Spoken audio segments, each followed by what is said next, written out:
আমি যখন ফ্রিল্যান্সিং শুরু করি তখন আমি ক্লাস 8 এ পড়তাম। ফ্রিল্যান্সিং জগতে আসার পরে আমি ক্লায়েন্ট খুঁজে পাচ্ছিলাম না। তারপর আমি ফাইবার এর মাধ্যমে, লিঙ্কডইন এর মাধ্যমে আমি ক্লায়েন্ট খুঁজে পেয়েছি। এটি ছিল আমার প্রথম চ্যালেঞ্জিং। আমার নাম অর্ণাশীল রাত্রি।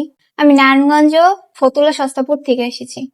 আমার ব্যাকগ্রাউন্ড হচ্ছে আমি একজন স্টুডেন্ট। আমি যখন ফ্রিল্যান্সিং শুরু করি তখন আমি ক্লাস 8 এ পড়তাম। এখন বর্তমানে আমি ক্লাস 9 সায়েন্স সাবজেক্টে পড়াশোনা করছি। আমার স্কুলের নাম কমারলি হাই স্কুল অ্যান্ড কলেজ। আমার ফ্রিল্যান্সিং শুরু করার গল্প হচ্ছে আমি চাইতাম যেন আমি নিজে স্বাবলম্বী হতে পারি, এই জন্য আমি ফ্রিল্যান্সিং সেক্টরে আসি। কোর্সটি আমাকে বায়ার কম্বিনেশন করতে অনেক সাহায্য করেছে।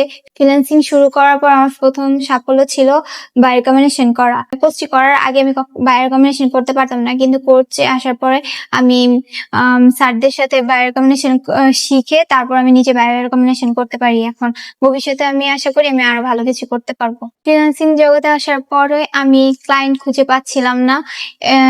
তারপর আমি ফাইবার এর মাধ্যমে, লিঙ্কডইন এর মাধ্যমে আমি ক্লায়েন্ট খুঁজে পেয়েছি। এটি ছিল আমার প্রথম চ্যালেঞ্জিং। নতুন ফ্রিল্যান্সারদের প্রথমে ধৈর্য ধরতে হবে এবং তাদেরকে মূল পরামর্শ হচ্ছে প্রতিনিয়ত ফেসবুক, লিঙ্কডইন এ নিজেদের দক্ষতা বাড়ানোর জন্য মার্কেটিং করা। আমি স্বাবলম্বী হওয়ার জন্য ফ্রিল্যান্সিং জগতে এসেছি এবং আমি যা যা দক্ষতা অর্জন করেছি নতুনদের মাঝে ছড়িয়ে দেওয়ার জন্য আমি একটি প্রতিষ্ঠান খুলতে চাই। যে দক্ষতাগুলো আমি অর্জন করেছি সেগুলো আমি সবার মাঝে বিলোতে চাই এবং আমার নিজের দেশকে আমি এগিয়ে নিয়ে যেতে চাই। সবাই ভালো থাকবেন। ধন্যবাদ।